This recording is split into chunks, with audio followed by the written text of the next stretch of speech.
Hello বন্ধুরা, আজ দুপুরের দিকে ফ্লিপকার্ট থেকে কল আসে। তারপর মনে করতে পারছিলাম না যে কি অর্ডার করেছি। তারপর অনেক সময় পর মনে পড়লো যে একটা পার্সেল অর্ডার করেছিলাম। তো চলো বন্ধুরা, ভিডিওটা শেষ পর্যন্ত দেখতে থাকো। আজকে কি স্পেশাল জিনিস অর্ডার করেছিলাম। ফাইনালি বাড়ি থেকে বেরিয়ে পড়লাম। এরপর ডেলিভারি এজেন্টের কাছে চলে আসি আর পেমেন্ট করে পার্সেলটা হাতে নিয়ে নি। তো বন্ধুরা দেখতেই পাচ্ছো, পার্সেলটা হাতে পেয়ে গেছি। এখন বাড়ি গিয়ে আনবক্সিং করব। তো চলো দেখা যাক কি আছে এর মধ্যে।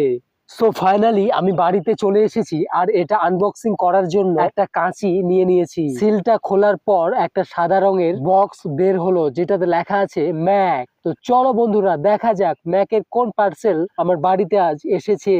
কাগজের এই বক্সের ভেতরে রয়েছে আরেকটা বক্স। এই সাদা বক্সের ভেতরে রয়েছে আরেকটা বক্স। আর এই বক্সটা আনবক্স করলে তোমরা দেখতে পেয়ে যাবে যে আমি কি অর্ডার করেছি। ওয়াও, সবচেয়ে ইন্টারেস্টিং হলো যে একটা লাইক বাটন সঙ্গে দিয়েছে।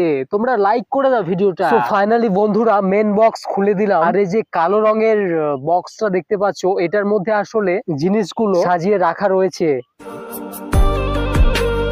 এই ছোট্ট কালো বক্সটার মধ্যে চার্জিং কেবল রয়েছে। তো বন্ধুরা ফাইনালি এটা ছিল একটা মিক স্পিকারের সেট। আমার ইউটিউব চ্যানেলের ভয়েস রেকর্ড করার জন্য এটা আমার খুব প্রয়োজন ছিল। এর মধ্যে রয়েছে একটা রিসিভার যেটা হেডফোন প্লাগে লাগানো হয়, আর দুটো মিক স্পিকার রয়েছে যেগুলোর মাধ্যমে ভয়েস রেকর্ড করা হয়। তো বন্ধুরা তোমাদের এই মিক স্পিকারের সেটটা কেমন লাগলো কমেন্ট করে অবশ্যই জানাও। তো এখন আমি মোবাইলের সাথে কানেক্ট করে টেস্ট করে দেখবো যে কিরকম রেকর্ড হচ্ছে। তো চলো বন্ধুরা দেখা হচ্ছে আবার নেক্সট কোনো ভিডিওতে।